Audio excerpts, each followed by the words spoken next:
Assalamualaikum warahmatullahi wabarakatuh.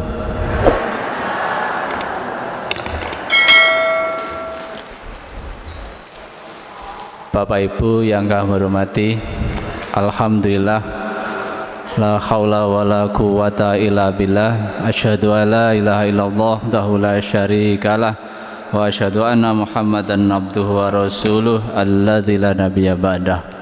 Allahumma sholli ala Muhammad wa ala ali Muhammad. Yang kami hormati Ustadz Agus Salim. Agus Salim yang sore hari ini sudah hadir di tengah-tengah kita untuk kajian rahmatan lil alamin. Dan tentu Bapak Ibu keluarga besar rahmatan lil alamin yang selalu dimuliakan Allah, puji dan syukur kehadirat Allah Subhanahu wa taala, sore hari ini kita semuanya masih diberi kesempatan, kesehatan dan nikmat iman dan Islam, sehingga sore hari ini kita semua bisa menghadiri kegiatan rutin tiap tanggal 1 dan 15. Dan mudah-mudahan apa yang kita kaji setiap tanggal 1 dan 15 ini mendapatkan ridho dari Allah Subhanahu wa taala. Amin. Bapak Ibu, sebelum kajian dimulai, izinkan saya menyampaikan beberapa hal. Yang pertama, Bapak Ibu sekalian, insya Allah Muhammadiyah sudah menetapkan Idul Adha tanggal 9 Juli 2022 hari Sabtu, berarti puasanya Bapak Ibu hari Jumat. Jadi Muhammadiyah sudah menetapkan untuk hari raya Idul Adha hari Sabtu tanggal 9 Juli 2022. Dan kemungkinan ada beda lagi, Pak. Beritanya begitu, ada beda. Kalau pemerintah insya Allah tanggal 10 katanya begitu, tapi Muhammadiyah sudah menetapkan lebih dulu. Nah, kaitannya dengan itu Bapak sekalian, Takmir Masjid Taqwa Sumberjo, panitia kurban memberikan kesempatan pada jamaah semua Bapak Ibu yang ingin berkurban melalui panitia kurban Masjid At-Taqwa Sumberjo. Bapak Ibu bisa sirkah 1 sapi 7 orang, masing-masing orang 3 juta rupiah. Ini alhamdulillah sudah ada 3 kelompok. Mudah-mudahan nanti terus bertambah. Tahun lalu ada 8 kelompok. Mudah-mudahan tahun ini bisa lebih. Kemudian yang kedua, selain sirkah, Bapak Ibu bisa juga mengirimkan kambingnya. Jadi kambing boleh dengan catatan sudah sesuai syariah, sudah kowel kalau bahasa orang Jawa itu, sudah ompong gitu Pak ya. Jadi kambing juga boleh, kami menerima, panitia menerima kurban dari Bapak Ibu untuk ditasarufkan. Jadi kami juga mentasarufkan kegiatan Idul Kurban ini. Jadi bisa sirkah, bisa kambing, silahkan Bapak Ibu yang disukai, yang ikut mana disilahkan melalui panitia takmir, ketuanya Ustadz Mujahidin. Jadi bisa disampaikan Bapak Ibu kurbannya itu lewat Ustadz Mujahidin. Ini seputar Idul Adha. Kemudian berikutnya Ibu Bapak sekalian, sholat akan diadakan di halaman Kecamatan Sumberjo.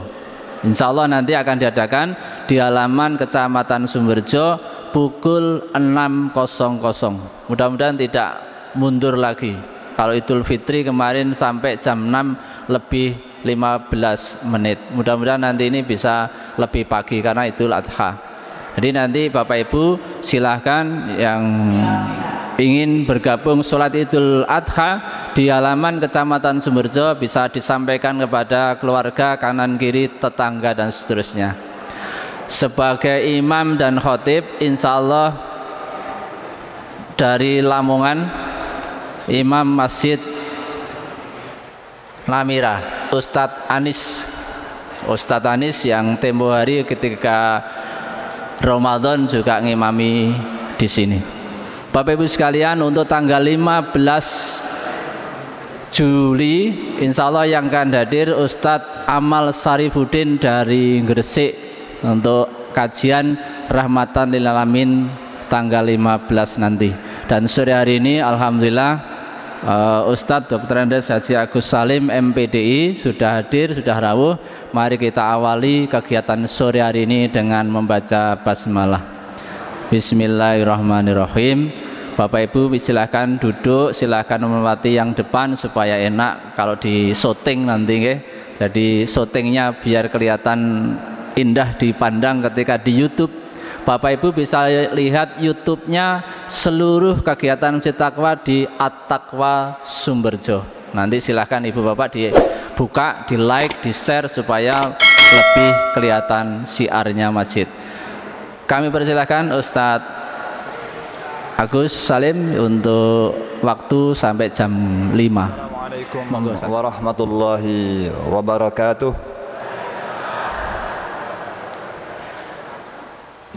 Alhamdulillahilladzi bini'matihi tatimmus shalihat wa bi'afwihi tughfarudz dzunubu wassayyi'at wa bikaramihi tuqbalu al-'ataya wal qurbat.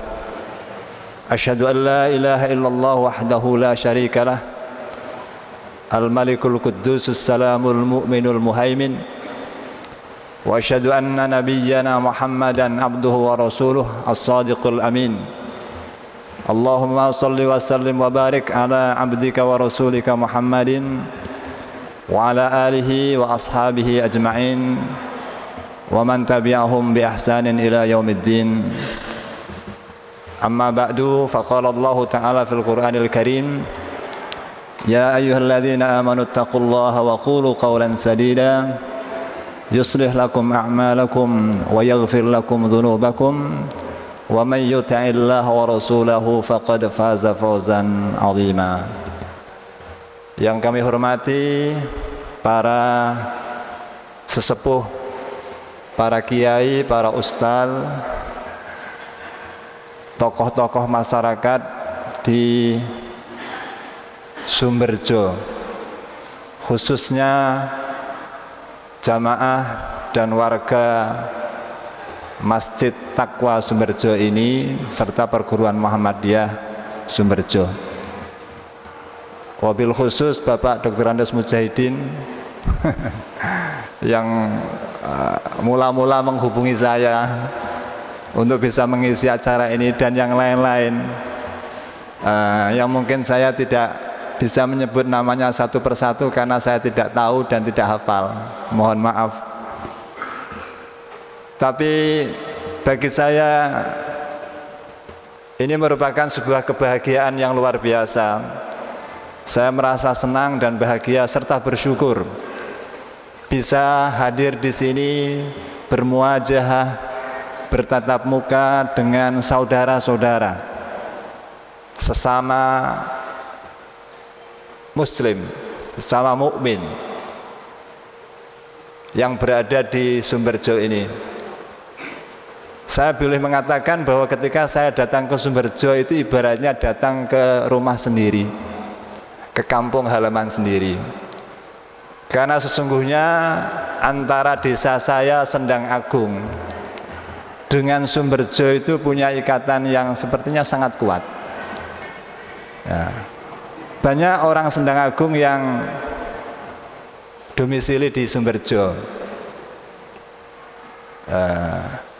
Di antaranya yang mungkin sangat menonjol di sini misalnya Bapak Haji Aman Afandi.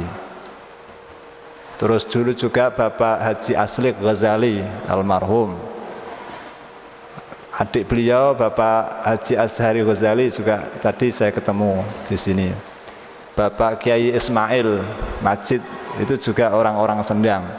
Ini Pak Mujahidin ini juga dapat orang Sendang. Alhamdulillah. Maka kalau saya datang ke sini ini bukan orang lain, ya warga Sumberjo. Akeh konco-konco ya sesama sedulur jadi begitu. Jadi ibaratnya twin villages, desa kembar atau twin district atau twin sister, saudara kembar antara Sendang dan Sumberjo. Dan alhamdulillah juga insya Allah orang-orang Sendang yang ke Sumberjo kan tidak ngerecoki warga Sumberjo toh? Mboten nggih? Mboten. Malah insya Allah derek-derek membangun warga dan daerah semriki. Kados Pak Haji Aman niku nggih alhamdulillah senaosa teng mriki nggih kita nggih sering tasih silaturahim terhadap beliau, karena beliau meskipun di Sumberjo itu juga masih punya kepedulian yang tinggi terhadap dakwah Muhammadiyah di Sendang Agung. Sehingga kami yang menjadi pengurus Muhammadiyah di Sendang Agung itu juga sering bersilaturahmi di situ. 2 minggu yang lalu kami juga membesuk beliau di rumah karena dalam kondisi sakit. Ketemu Bapak Mujahidin di masjid ini kok diberitahu 1 Juli bisa ngisi pengajian rahmatan lil alamin apa tidak? Ya insya Allah. Nah, ini alhamdulillah kesyukuran kita. Jadi bapak-bapak, ibu-ibu sekalian, ukhuwah itu memang penting. Persaudaraan itu penting. Karena apa? Karena kita adalah bermula dari ayah yang sama, ibu yang sama. Allah berfirman, ya ayyuhan nasu taqu rabbakumul ladzi khalaqakum min nafsin wahidah. Wahai manusia, bertakwalah kalian kepada Tuhan kamu yang telah menciptakan kamu dari satu orang, satu jiwa. Dan siapa dia? Adalah Nabi Adam. Wa khalaqa minha zaujaha. Dari Adam kemudian diciptakanlah pasangannya, yaitu Siti Hawa. Wa batha minhuma rijalan katsiran wa nisaa. Kemudian diciptakan anak cucunya yang menyebar kemana-mana, laki-laki dan perempuan, yang termasuk akhirnya sampai ke Sumberjo. Sampai di Eropa itu semua anak cucu Adam. Rijalan katsiran wa nisaa. Nah, anak cucu Adam itu kemudian beragam. Ada yang warnanya kulitnya putih seperti warga Sumberjo ini. Ada yang hitam seperti orang-orang di Afrika. Ada yang kuning, ada yang agak merah dan macam-macam. Bahasanya juga berbeda-beda. Tapi semuanya adalah saudara, yaitu Bani Adam. Maka ada ayat yang lain dalam surat Al-Hujurat, ya ayyuhan nasu inna khalaqnakum min dzakari wa untha wa ja'alnakum syu'uban wa qabaila. Tujuannya untuk apa? Lita'arafu. Wahai manusia, sesungguhnya kami telah menciptakan kamu dari seorang laki-laki dan perempuan, yaitu Nabi Adam dan Siti Hawa. Tujuannya dan kemudian wa ja'alnakum qabail syu'uban wa qabaila. Dan kami jadikan kamu bersuku-suku dan berkabilah-kabilah. Memang biasanya dulu misalnya warga Sumberjo ini bisa jadi asal usulnya sepasang orang, tapi kemudian beranak cucu. Akhirnya menjadi semacam klan-klan atau marga-marga. Jadi sebenarnya asalnya satu, tapi kemudian menjadi kelompok-kelompok. Itu namanya syu'uba wa qabaila. Qabail itu kabilah. Kabilah itu sekelompok, yang lebih besar lagi yakni syu'ubah, sya'ab itu adalah bangsa. Nah, sehingga kita misalnya ada bangsa Indonesia, ada bangsa Malaysia, ada bangsa Singapura, ada Australia. Itu adalah bangsa-bangsa. Tetapi meskipun berbeda-beda suku dan bangsanya, pesan Al-Quran dalam ayat ini adalah, pesan Allah dalam ayat ini untuk apa? Lita'arofu. Bukan untuk saling berperang, bukan untuk saling bermusuhan, tapi adalah untuk saling kenal mengenal. Nah, jadi kita berasal dari dua orang yang sama. Ayah kita, nenek kita, kakek kita adalah satu. Nah, kita adalah semuanya bersaudara.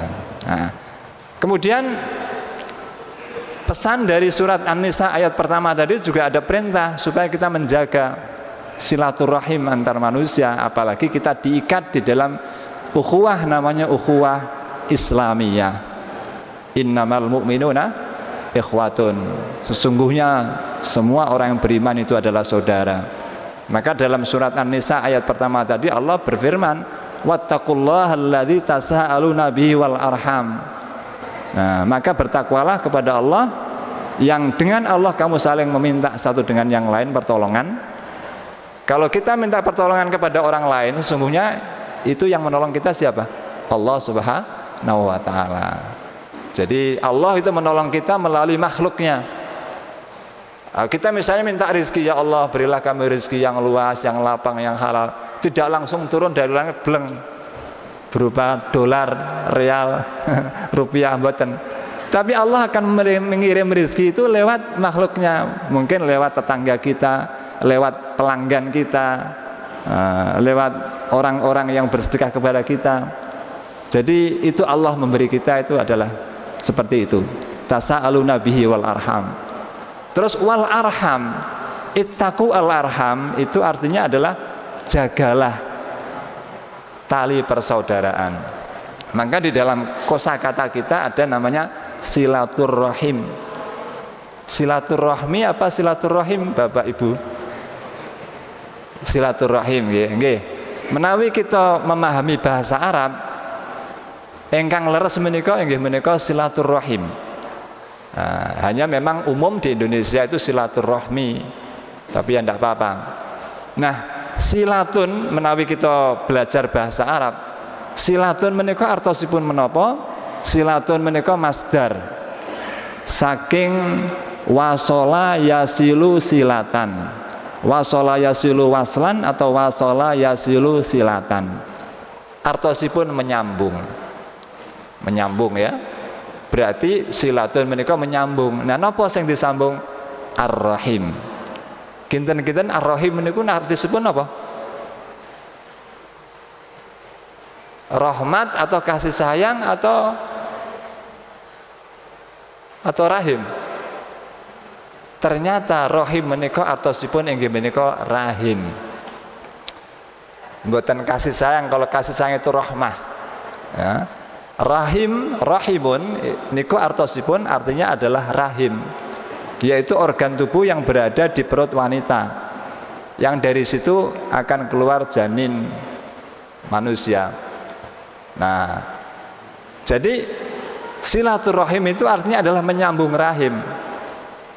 Loh, terus kemudian konteksnya apa? Kita ini bersilaturahim, kok ada rahim di situ? Nah, begini ceritanya.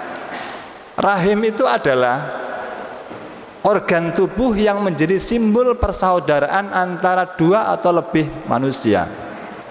Si A dan si B dikatakan saudara karena dia hadir atau lahir dari rahim yang sama. Tidak hanya dua orang, mungkin 3 orang, 4 orang, 5 orang, 6 sampai 7, 8, bahkan 10 orang kalau terlahir dari rahim yang sama dikatakan saudara. Kan begitu dalam ilmu nasab kan begitu ya. Nah, kula lan panjenengan sedaya niki kira-kira lahiripun saking rahim ingkang sama napa benten-benten? Nah, ternyata berbeda-beda. Nah, meskipun kita lahir dari rahim yang berbeda-beda, perintah agama tadi mari kita sambung rahim-rahim yang berbeda tadi, sehingga seolah-olah kita ini lahir dari rahim yang sama, yang satu. Sehingga kula lan panjenengan dados derek senajan dari lahir rahim yang berbeda. Kita semuanya meskipun rahimnya beda-beda, asal usulnya beda-beda, tapi kalau kita sambung rahim-rahim yang banyak tadi, sehingga seolah-olah kita ini semuanya adalah lahir dari rahim yang sama dan kita semuanya adalah saudara. Sehingga terjemahan dari silaturahim itu berarti menyambung tali persaudaraan. Nah, mila kula hadir teng mriki menika nggih seneng banget mergi dalam rangka menyambung tali persaudaraan. Dan menurut ilmu agama, silaturahim itu banyak manfaatnya. Maka jangan abaikan masalah silaturahim. Dalam sebuah hadis Rasulullah bersabda, "Man arada ayyubsata lahu fi rizqihi wa yunsa'alahu fi atharihi falyasil rahimahu." Barang siapa yang ingin agar dilapangkan rizkinya dan juga dipanjangkan umurnya, hendaklah ia itu bersilaturahim. Nah, apa hubungannya silaturahim dengan rizki yang lapang? Jelas, itu bisa dibuktikan, bisa dijelaskan secara ilmiah. Nah, kita berdagang itu butuh apa? Pelanggan. Semakin banyak pelanggan, semakin banyak rezeki yang datang. Apa saja, profesi apa saja, kita perlu hubungan antara manusia. Nah, dari situlah rezeki itu akan masuk ke kita. Nah, orang dagang misalnya, sekarang dalam ilmu perdagangan itu sangat memperhatikan ikatan antara penjual atau produsen dengan pelanggan atau konsumen. Itu relasi, itu diciptakan seolah-olah ada ikatan, semacam ikatan yang mengikat antara produsen dan konsumen, penjual dan pembeli, sehingga seolah-olah sebagai keluarga. Itu yang akan yang menjadikan usaha itu nanti menjadi tumbuh terus-menerus dan awet. Makanya yang terpenting di situ adalah faktor apa? Faktor trust. Trust itu adalah kepercayaan. Maka kita harus saling jujur, harus menjaga kepercayaan. Si penjual juga jujur, tidak menipu, sehingga mendapat kepercayaan pelanggan. Maka itu nanti konsumennya akan percaya dan akan banyak, dan itulah rezeki akan datang. Tapi ketika seorang pedagang berani menipu atau curang, pasti nanti pelanggan itu akan lari. Mungkin sekali waktu dia beli di situ, oh tapi setelah tahu, oh ternyata ini tidak jujur ini pedagang ini, besok tidak akan kembali ke situ. Kalau sudah tidak kembali, begitu akhirnya pedagang itu akan merugi, ditinggalkan orang. Nah, jadi aspek trust atau kepercayaan itu, membangun kepercayaan dan menjaga kepercayaan orang lain itu sangat penting dalam apa saja kehidupan sosial, termasuk dalam kehadiran rezeki juga demikian. Perusahaan-perusahaan besar yang kayak perusahaan Suzuki, Honda, itu sangat menjaga kepercayaan masyarakat. Jangan sampai kepercayaan masyarakat terhadap merek ini itu turun. Karena kalau kepercayaan turun, mereka tidak akan beli merek itu. Sehingga konon suatu saat, entah Honda, entah Yamaha itu ya, itu barang-barangnya sudah diedarkan ke seluruh negara. Tapi kemudian didapati ada sebuah kelainan yang mengganggu dalam kendaraan itu. Akhirnya untuk menjamin kenyamanan dan kepercayaan pelanggan terhadap kualitas produk itu, semua barang-barang yang sudah dikirim ke negara-negara itu ditarik kembali, diperbaiki. Untuk apa? Supaya pelanggan itu nyaman dan akhirnya percaya terhadap perusahaan itu. Nah, itu perusahaan-perusahaan besar itu sudah menggunakan ilmu-ilmu agama Islam, al-amanah ya, as-sidq, itu ajaran agama Islam. Nah, hanya saja kita umat Islam itu kadang-kadang dalam berbisnis atau dalam berhubungan sosial, interaksi sosial, sering meninggalkan amanah, sering meninggalkan kejujuran, semata-mata untuk mengejar keuntungan sesaat.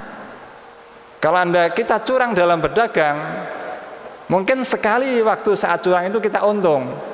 Misalnya kita menjual sepatu ini mestinya cacat, tapi dikatakan bagus, ini bagus, akhirnya dibeli dengan harga yang mungkin mahal. Dia untung saat itu.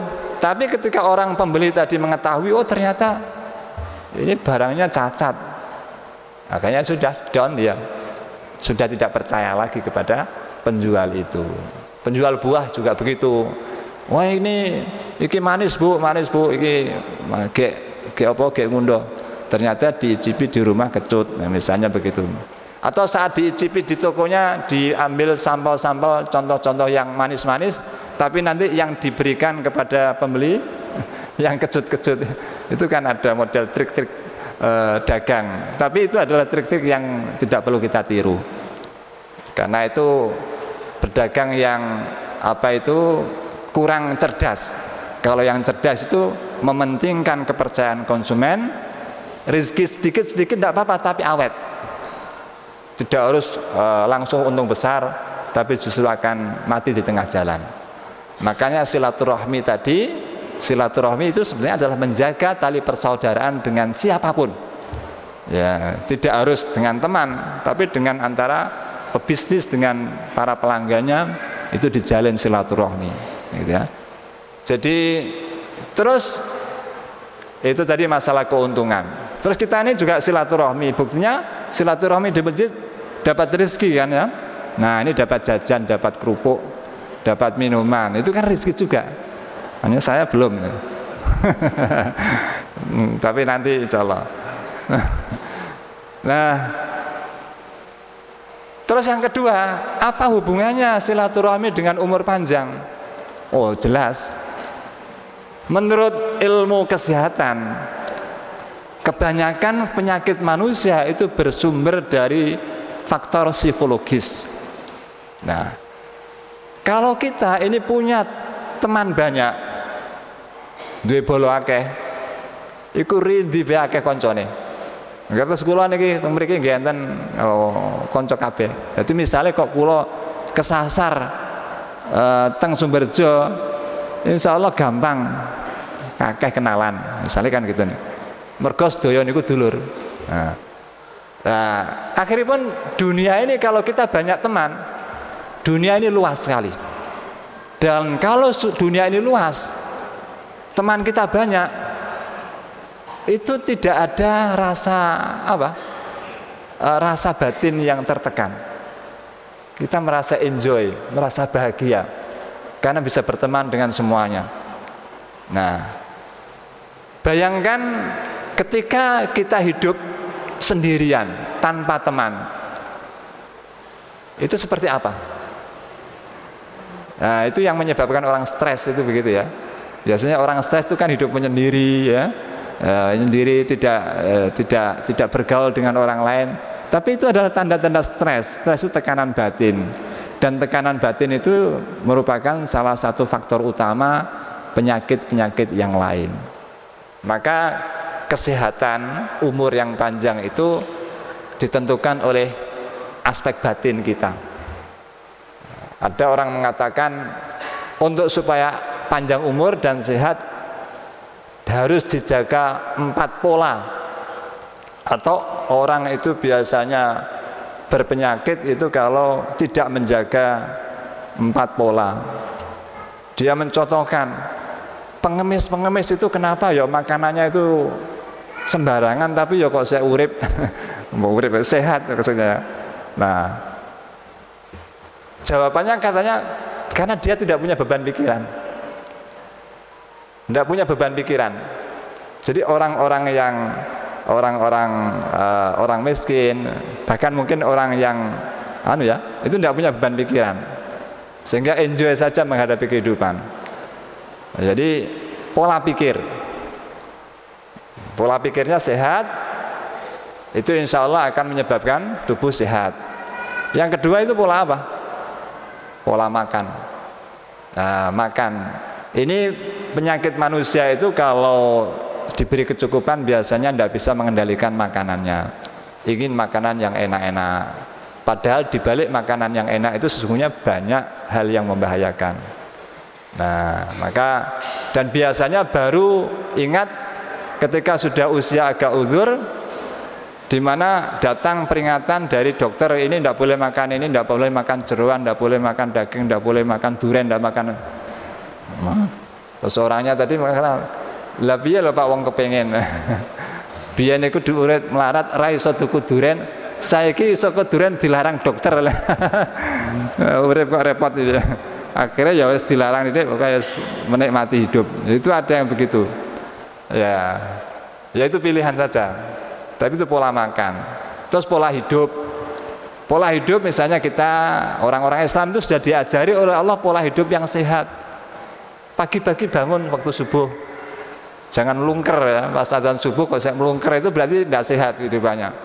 Salat subuh, kemudian zikir sejenak, kemudian olahraga pagi. Nah, itu kan pola sehat. Jadi ya, syukur nanti kalau malamnya itu bangun bermunajat kepada Allah, menenangkan pikiran dan hati. Jadi kalau hati pikiran tenang itu sumber kesehatan. Pola hidup ya. Jadi insya Allah kehidupan seorang muslim dengan diperintahkan untuk bangun pagi, kemudian sholat ke masjid. Ketika kita berjalan ke masjid atau sujud ruku itu sebetulnya juga punya manfaat. Kula niki nggih nembe ngraosaken, ternyata gerakan sholat itu enten gunane. Terus misalnya ya mergo wis rada tuwa. Dadi nalika ruku niku dinikmati. Jadi supaya ada peregangan pada otot-otot di punggung ini. Ruku ya. Dinikmati. Jadi selain membaca doa-doa itu ternyata juga saya biasanya agak lama menikmati itu. Jadi supaya semacam ada peregangan otot-otot di tubuh ini. Nah, soalnya tidak diregangkan itu bisa mengkeret. Nanti mengkeret itu malah nanti sakit. Jadi itu sudah ada pembahasan tentang hikmah gerakan-gerakan sholat dari aspek kesehatan itu juga sudah banyak yang mengkaji. Maka insya Allah kita sebagai muslim diajari oleh Allah dan Rasulullah amalan ibadah termasuk disiplin waktu, sholat subuh, nanti kalau zuhur sholat jamaah, asar sholat, maghrib sholat, itu termasuk mengajari kita menjadi orang disiplin waktu, dan itu insya Allah akan bermanfaat bagi diri kita. Nah itulah, maka tadi adalah kesehatan. Jadi persaudaraan itu menjadikan kita sehat karena banyak teman. Nah, tadi apa itu tadi, kesehatan tadi dipengaruhi oleh pola ya, pola pikir, pola makan, pola hidup. Yang keempat apa? Yang menyebabkan penyakit itu yang keempat kata orang ini ya, kakean pola. Jadi orang kok penyakitan atau ini ndak pola, pokoknya yang menyebabkan faktornya pola pikir, pola hidup, pola makan. Dan ojo kakean pola itu marahi belarang ya. Nah nikulah hikmah di balik itu. Maka makna silaturahim, ukhuwah niku penting, seperti tema di dalam kajian ini yang ditulis adalah jalin ukhuwah. Nah sekarang kita masuk ke hal yang lain, yaitu kita sekarang berada pada tanggal 1 Juli ya. 1 Juli. Nek bulan Komariah nih kalau kita tanggal pinten saniki? Tanggal setunggal apa tanggal kalih nggih? Oh, 3. Tanggal 2 nggih. Insyaallah warga masjid ini tanggal 2. Nah, kita sekarang pada posisi 10 hari pertama bulan Dzulhijjah. Nah, ini penting untuk kita perhatikan secara agama. Apa yang semestinya kita lakukan pada 10 hari pertama bulan Dzulhijjah. Dan itu tadi sudah disampaikan oleh protokol bahwa pada tahun ini terjadi perbedaan penetapan tanggal 1 Dzulhijjah, dan itu sudah diumumkan. Muhammadiyah sudah berketetapan dan sudah diumumkan sejak lama bahwa 1 Dzulhijjah itu jatuh kemarin hari Kamis, dan hari ini kita masuk tanggal 2. Dengan begitu kita akan puasa Arafah itu pada hari Jumat.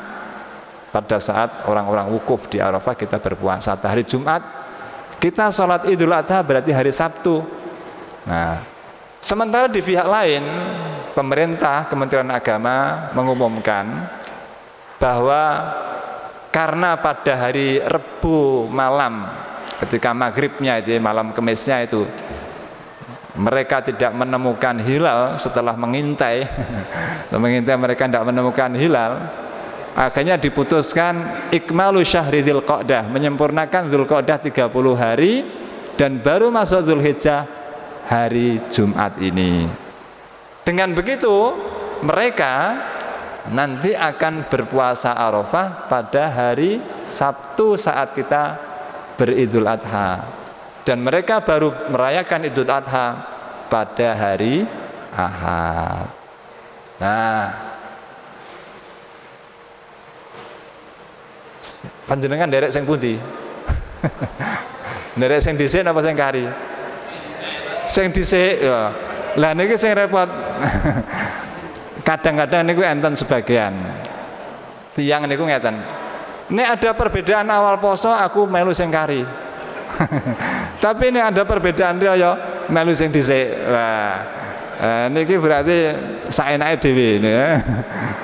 Nah, tapi kita mengikuti sebuah pendapat itu harus punya landasan, mengerti alasannya mengapa.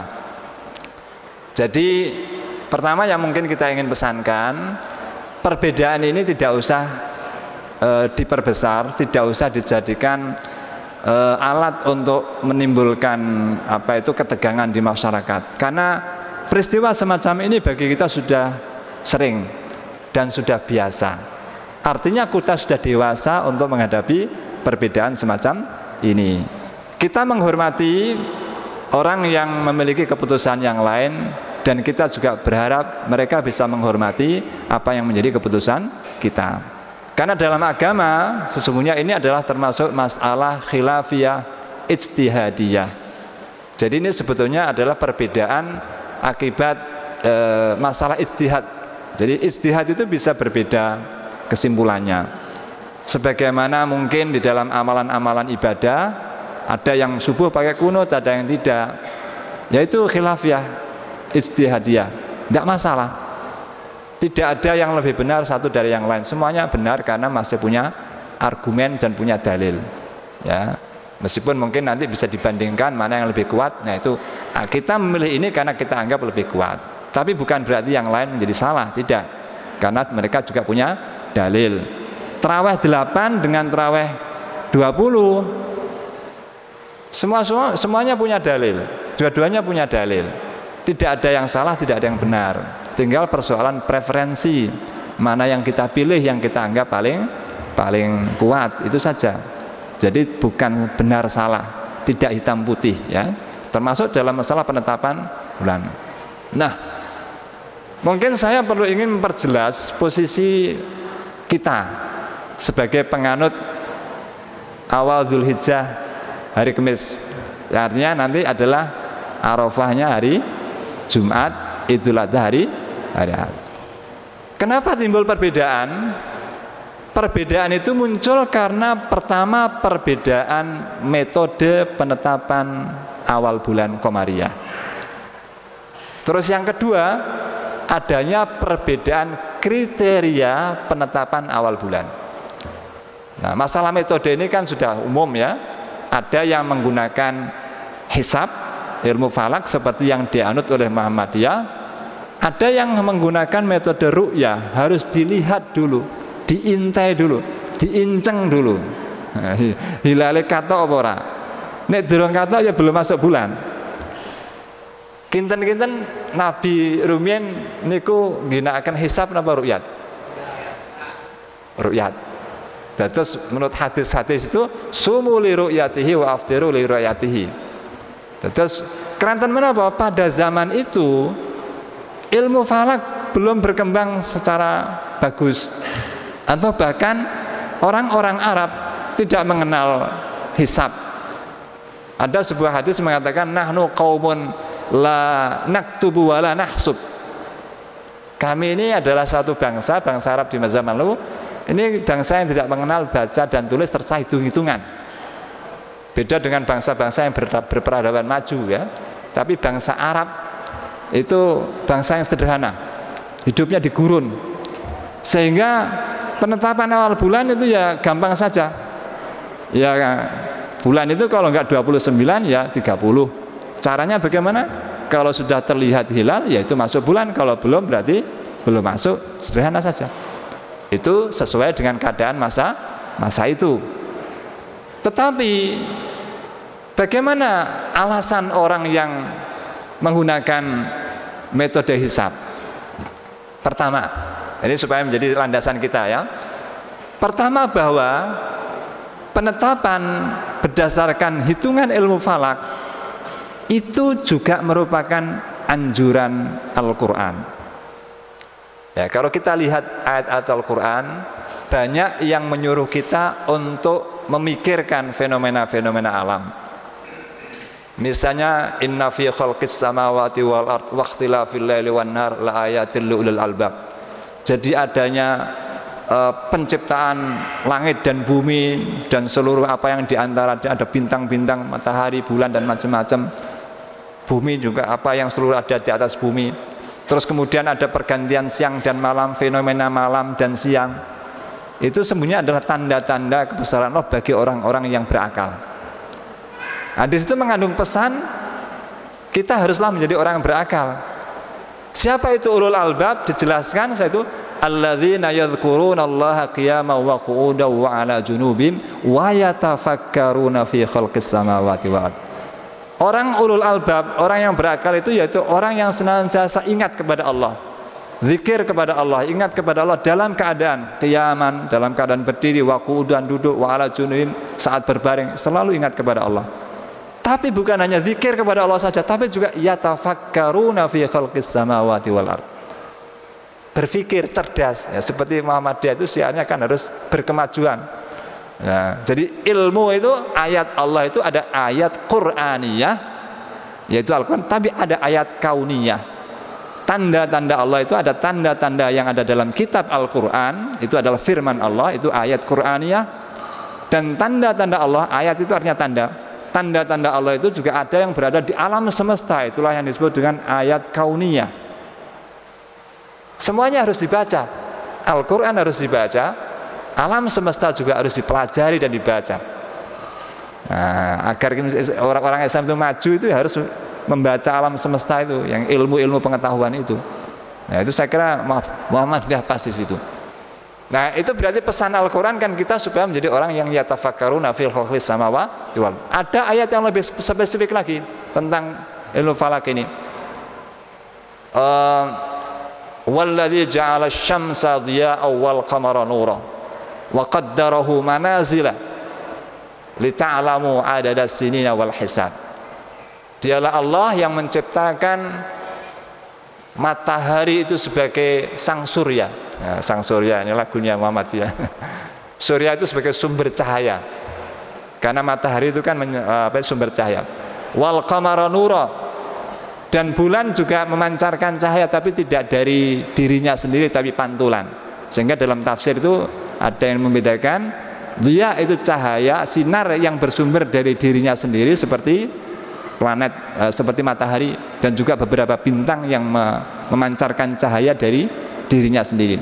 Terus nuro qamara itu bulan itu kan tidak memancarkan cahaya dari dirinya sendiri. Ia hanya pantulan sinar matahari yang kemudian menjadikan dia itu terlihat oleh kita, gitu. Terus wa qaddarahu manazila, dan Allah telah menentukan posisi-posisi dari planet-planet itu, matahari dan bulan, untuk apa? Lita'lamu adadas sinina wal hisab, agar kamu sekalian mengetahui hitungan tahun, hitungan waktu. Nah, ini ayatnya lebih spesifik yang memberikan pesan agar kita juga belajar tentang ilmu waktu, ilmu falak yang berdasarkan fenomena alam itu tadi. Nah, ini pesan. Jadi landasan keputusan Muhammadiyah untuk menggunakan ilmu hisab pertama adalah bahwa mempelajari fenomena alam, mempelajari waktu berdasarkan fenomena alam, ilmu falak itu juga pesan dari Al-Quran. Terus yang kedua, penggunaan ilmu falak itu juga sesuai dengan perkembangan zaman dan perkembangan ilmu pengetahuan. Zaman ini terus berubah dari zaman primitif menjadi zaman yang tradisional, kemudian menjadi zaman yang modern bersamaan dengan perkembangan ilmu, pengetahuan dan teknologi. Nah, kita dalam praktek ibadah sesungguhnya sudah menggunakan perkembangan ilmu pengetahuan itu dalam menetapkan waktu-waktu ibadah. Satu contoh, kalau kita melihat hadis, penetapan waktu sholat itu didasarkan kepada fenomena alam. Misalnya, kapan sholat maghrib? Yaitu kalau matahari terbenam. Kapan sholat subuh? Kalau fajar terbit. Nah, pada zaman dulu nginceng dulu. Ini sudah masuk subuh atau belum? Lihat ke sana, sudah fajar atau belum? Belum ada jam, pada saat itu belum ada jam ya. Baik jam yang muter itu maupun jam digital belum ada. Sehingga pada zaman itu untuk mau sholat itu melihat alam dulu. Ini sudah waktunya zuhur atau belum? Sudah di atas, sudah lingser sedikit atau belum? Asar lihat, apakah bayangan sesuatu sudah sama dengan panjangnya benda itu atau belum? Itu dulu pada zaman dahulu. Belum ada jam. Tapi saat ini kita badhe sholat niku kita ningali apa? Ningali srengenge rumiyin atau ningali jam? Oh, ningali jam.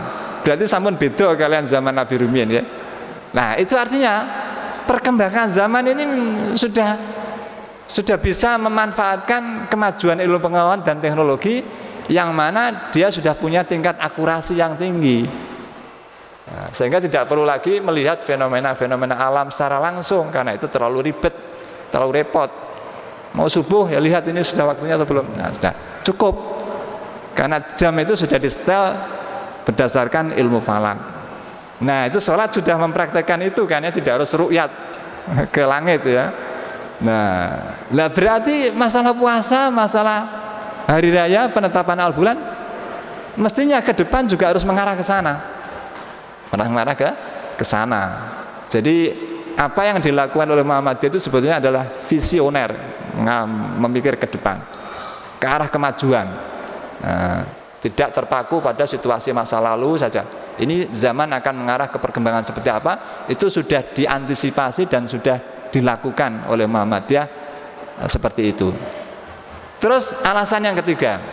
Jadi alasan yang pertama tadi ini pesan Al-Quran juga. Terus yang kedua ini sesuai perkembangan pengetahuan. Terus yang ketiga beberapa amalan ibadah yang penetapan waktunya menggunakan prinsip ilmu pengetahuan dan teknologi juga sudah banyak ya.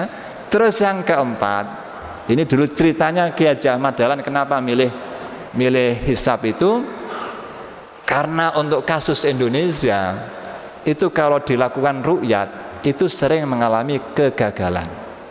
Beda dengan di Timur Tengah.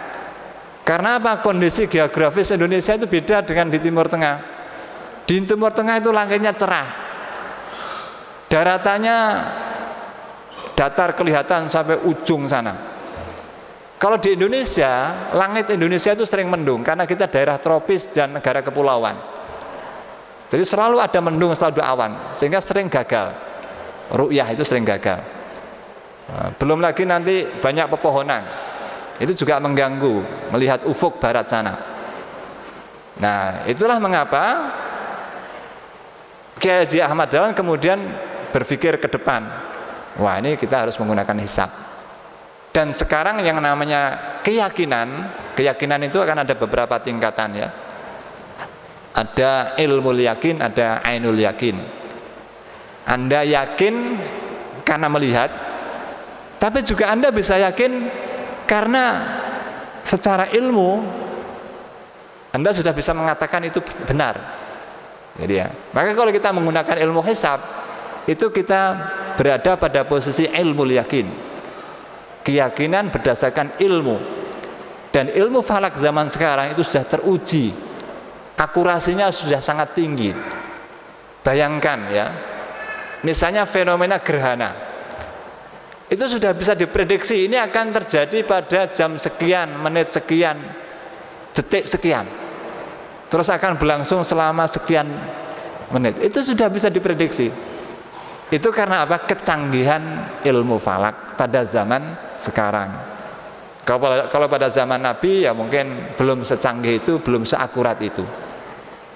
Nah, contoh ilmu falak yang kurang akurat ya, yang masih dipegang sebagian umat Islam. Biasanya di Padang, di Sumatera Barat ada jamaah namanya Thariqah Naksabandiyah. Itu biasanya hari rayanya juga beda, puasanya juga beda dengan dari pemerintah, dari Muhammadiyah. Kadang di sini ada lagi di Makassar itu jamaah An-Nadhir.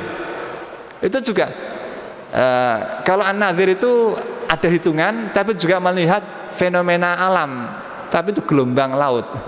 Aneh, menentukan awal bulan berdasarkan gelombang laut. Tapi kalau Naksabandiyah itu berdasarkan ilmu hisab. Tapi sayang ilmu hisab yang dipegang itu ilmu hisab lama, sehingga akurasinya itu tidak bisa dipertanggungjawabkan. Hisab itu ya, hisab, tapi hisab kitabnya kitab lama, kitab kuno.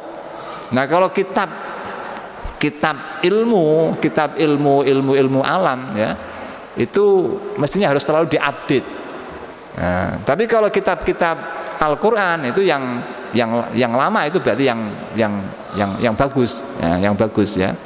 Jadi itulah kenapa Muhammadiyah, Ki Haji Ahmad Dahlan kemudian memilih hisab, karena untuk kasus Indonesia sering terjadi kegagalan ru'yah. Nah, alhamdulillah kita keputusan ini juga sama dengan apa yang ditetapkan oleh Arab Saudi. Arab Saudi ini mboten ngangge falak, mboten ngangge hisab, ru'yah. Tapi mereka juga sudah punya dasar hisab atau ilmu falak atau takwim kalender Ummul Qura, itu juga berdasarkan hisab. Tapi biasanya selalu dicek melalui ru'yah. Tapi ru'yah di sana selalu sukses, selalu berhasil. Nah, itu karena memang itu langitnya cerah, datarannya juga begitu, tidak banyak gangguan. Nah, alhamdulillah sami. Terus insya Allah niki semakin memantapkan kita ya keputusan ini. Sing rada menjadi masalah itu nek keputusan Muhammadiyah beda kalian Saudi. Nate napa mboten? Nate. Kula ingat tahun 2015. Niku kula pas haji ya.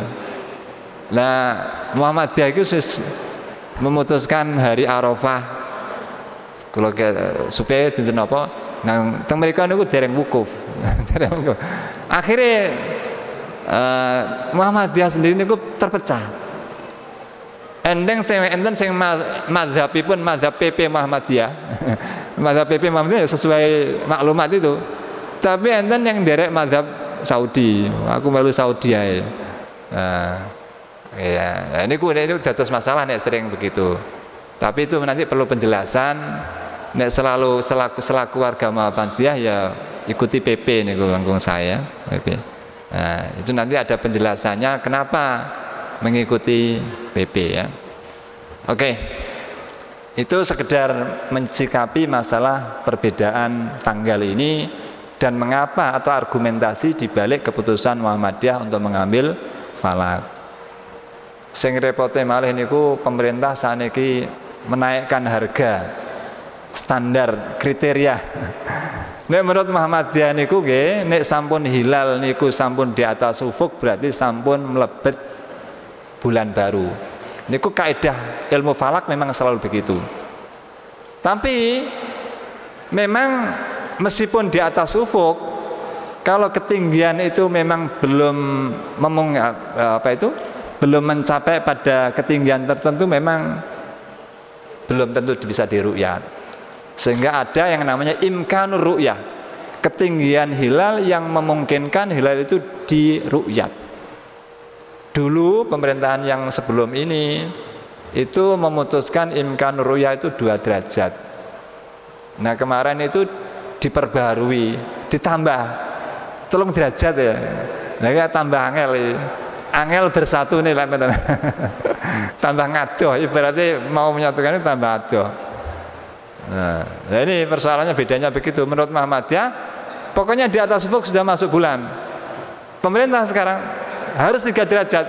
Jadi pemerintah itu pun juga menggunakan hisab. Jadi kalau ada orang yang mengaku ru'yah tapi karena kondisinya belum 3 derajat, itu dianggap sebagai ru'yah palsu. Jadi berarti kan sudah menggunakan hisab kalau begitu ya. Hanya kriterianya yang berbeda. Jadi itulah. Sehingga dulu Wapres Yusuf Kala itu menghadapi perbedaan Muhammadiyah NU yang tidak bisa bersatu ini. Saat itu ketuanya PP Muhammadiyah Pak Den Samsudin, PBNU Pak Hasyim Muzadi, dikumpulkan, diajak berdialog.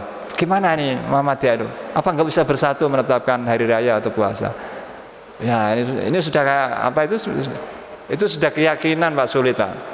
Nah karena Pak Yusuf Kala ini biasanya kan orang ingin damai, juru damai di mana-mana, dan dia orang dagang. Mbok ya. Kriteria itu saling didekatkan. Misalnya harganya NU tadi biasanya berapa derajat, mbok ya diturunkan, yang Muhammadiyah dinaikkan, jadi kita bersatu gitu. Nah itu orang dagang kan begitu. Nah, sehingga kemarin Pak Hasyim Muzadi itu cerita, ini pikirannya orang dagang yang ini. Nah ini masalah keyakinan, tidak bisa dikompromikan semacam itu. Ya sudah, sekarang kita hormati saja perbedaan ini. Ya dengan saling mentoleransi, tidak usah saling menolak. Ya, akhirnya begitulah. Makanya kita sudah dewasa untuk itu.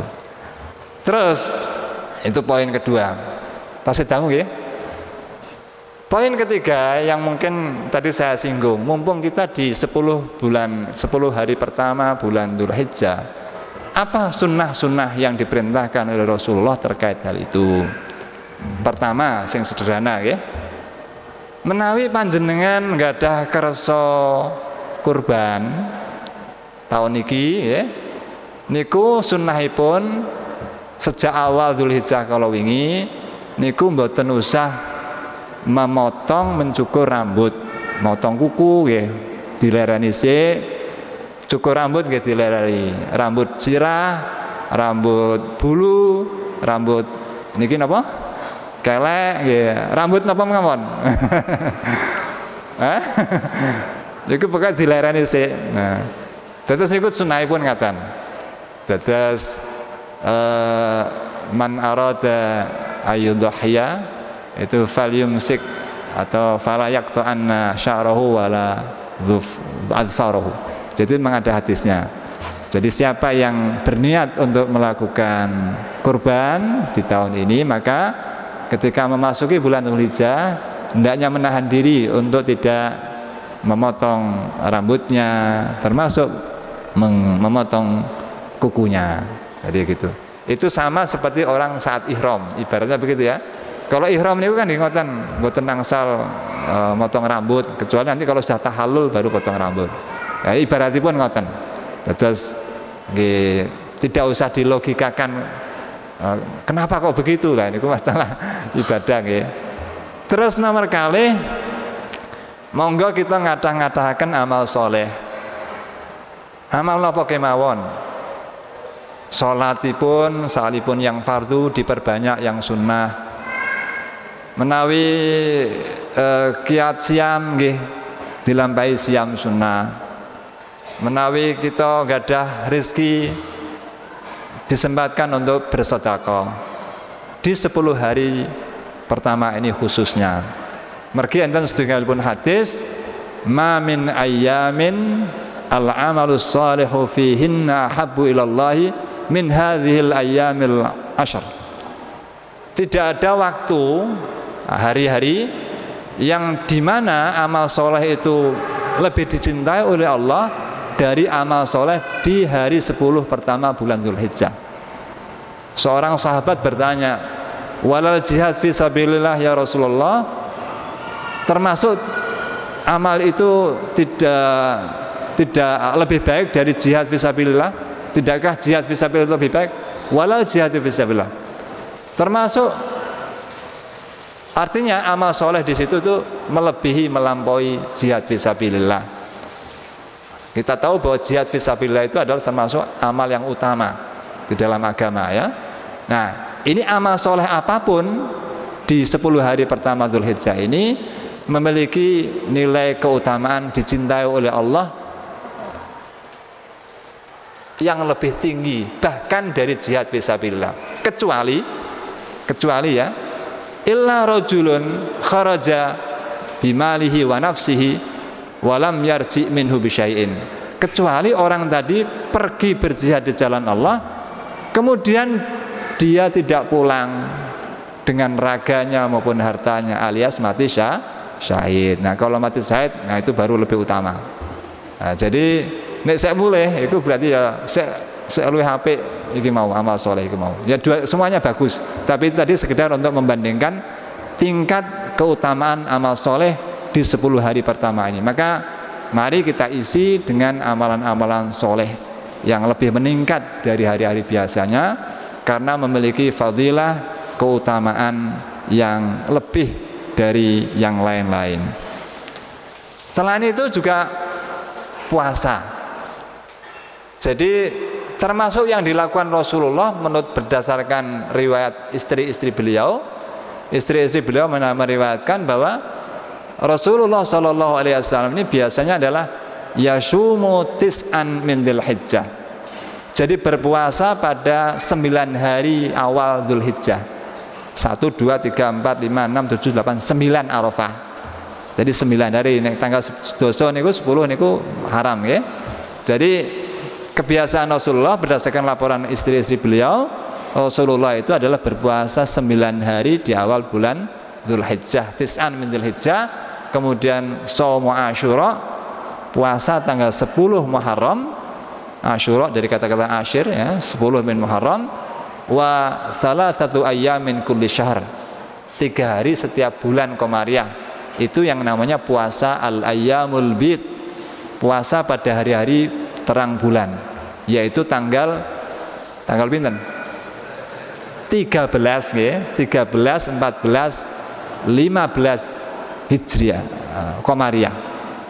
Terus mboten 14, 15, 16 mboten, tapi tanggal 13, 14, 15 bulan-bulan Komariah, nah ini termasuk sunnah. Nah ini juga termasuk, ini yang itu termasuk hadis tadi ya. Jadi yang biasa dilakukan Rasulullah yaitu 9 hari pertama di bulan Dzulhijjah, kemudian puasa Asyura, dan puasa 3 hari setiap bulan-bulan Komariah, yaitu tengah bulan atau sering disebut dengan Siyamul Ayyam Al-Bid. Bid itu berarti abyad, terang, putih, yaitu karena pada tanggal-tanggal itu cahaya bulan cukup terang. Terus selintunipun apa sing disunataken? Nggih, umroh. Nek saged nggih, umroh haji nggih, umroh haji. Tapi niki nggih rada antrine niku rada angel niki nggih. Nah niki ibadah sing unik dalam agama Islam niku haji. Unik niku artinya apa? Khas. Keranten haji menika tidak wajib kecuali atas orang-orang yang mampu. Berarti nek dereng mampu kan mboten wajib. Niki ingkang kados mekaten niki zakat. Zakat niku wajib menawi tiyang muslim niku sampun anggadhahi harta benda yang sudah mencapai nisab. Nek fakir miskin ora duwe apa-apa mosok wajib haji, wajib zakat kan mboten. Nah, dalam hal menika mirip antara zakat dengan haji, yaitu mensyaratkan kemampuan. Nek mboten mampu nggih mboten wajib. Niki keunikan pertama. Keunikan kedua, haji itu hanya wajib sekali seumur hidup. Nah, nek sholat ini ping pisan ron apa bolak-balik? Ya setiap waktu ya. Tapi nek haji mereka hanya itu sekali seumur hidup. Naikanipun Rasulullah ditanglet, ya Allah, ya Rasulullah, mas sabil, engkang dimaksud mampu melakukan perjalanan niku napa mawon penjelasanipun. Wonten ing hadis dipun sebataken bilih istita'atus sabil menika inggih menika azzadu warrahilah. Nggadahi bekal, terus nggadahi kendaraan kanggo berangkat teng mriku. Niku penjelasanipun Rasulullah. Zat itu bekal materi ya. Keranten nggih wekdalipun kan nggih mboten sehari 2 hari. Dan bagi yang jauh mungkin harus tinggal di sana beberapa lama. Terus rohilah yang memiliki kendaraan untuk menuju ke sana. Tapi zaman sekarang kemampuan haji itu harus diperjelas lebih banyak. Para ulama fikih merincikan istitoah itu 3, tapi mungkin zaman sekarang harus 4 sesuai perkembangan zaman. Pertama yaitu istita'atul mal, istita'atul zat, kemampuan dari segi harta atau bekal. Orang dikatakan mampu dari segi harta yaitu kalau dia punya biaya perjalanan menuju tanah suci pulang pergi, punya biaya untuk penginapan selama di tanah suci, punya biaya untuk hidup di tanah suci, plus biaya keluarga yang ditinggalkan di rumah. Itu baru disebut mampu. Nek belum nggih dereng. Nomor 2, kula singkat kemawon mergi sampun jam 5. Istita'atul badan, kemampuan fisik. Kerantan ibadah haji itu butuh tenaga yang kuat, sehat. Maka tidak wajib bagi orang yang sakit, tidak wajib bagi orang tua renta yang sudah uzur yang tidak memungkinkan untuk melakukan manasik haji. Tetapi siang engkang secara fisik mboten kuat niki wau menawi sugih tasih wajib menghajikan orang selaku badal bagi dia. Menawi dia tiangi sugih nggih, enggak ada biaya cukup tapi dia secara fisik tidak mampu, kewajibannya adalah menghajikan orang lain untuk mewakili piyambakipun. Nah, itu namanya haji badal. Terus syaratnya orang yang mewakili dia harus sudah pernah haji. Bisa keluarganya, bisa bisa orang lain yang dipercaya. Niku istita'atul badan. Yang ketiga istita'atul as-sabil, perjalanan. Artinya orang punya modal, punya harta, badannya kuat, tapi situasi jalan menuju tanah suci ini tidak aman. Ada perang misalnya, itu juga akhirnya menjadi tidak istitoah, tidak mampu. Ada musibah, ada bencana misalnya, kemudian ada wabah penyakit misalnya, nah itu juga menjadikan bisa. Terus istitoah yang keempat, saya singkat, ini adalah istita'atul makan wal furso. Ini masalah jatah kuota. Jadi sampean pun mencukupi syarat 1, 2, 3, tapi nek durung diizinkan oleh pemerintah Saudi, belum dapat jatah diizinkan untuk visa ke sana, itu berarti belum mampu. Nah, nggih, ngoten. Mergi sampun wekdalipun pun cukup nggih. Mugi-mugi napa ingkang kula sampaikan bermanfaat kangge kula piyambak lan panjenengan sedaya. Kula nyuwun pangapunten bab pilih ing dalam penyampaian materi ceramah kajian kula menika enten kurang lan lepatipun. Menika saking kelemahan kula piyambak. Wal afu minkum wabillahi hidayah wa taufik wa ridha wal inayah. Wassalamualaikum warahmatullahi wabarakatuh.